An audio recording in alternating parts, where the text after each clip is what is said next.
எல்லாருக்கும் வணக்கங்க. Sisters kitchen சார்பாக எல்லாருக்கும் நன்றி. லைக் பண்ணுங்க, சப்ஸ்கிரைப் பண்ணுங்க, கமெண்ட் பண்ணுங்க, ஷேர் பண்ணுங்க.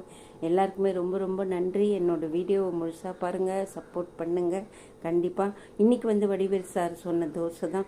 நல்லா பொடி பொடியாக கட் பண்ண வெங்காயம், சின்னது இல்லாமல் பெருசு இல்லாமல் மாவு நல்லா ஒரு நடுத்தரமாக ஊற்றி, அதுக்கப்புறம் அந்த பொடியாக கட் பண்ண வெங்காயத்தை பரப்பரன்னு தூவி, அங்கங்கே ஒரு ஒரு பொடி பொடியாக கட் பண்ண பச்சை மிளகாவை தூவி, 1 ஸ்பூன் நெய் ஊற்றி, 2 ஸ்பூன் எண்ணெய் ஊற்றி, நல்லா சூப்பராக ஒரு கைப்பிடி வெங்காயத்தை எடுத்து அப்படியே தூவி விட்டு மழைச்சாரல் மாதிரி நல்லா சூப்பராக மீடியம் ஃப்ளேமில் வச்சு திருப்பிலாம் போடாமல் எடுத்து சாப்பிட்டா அப்பா அப்பா அப்பாப்பா என்னத்தை சொல்ல.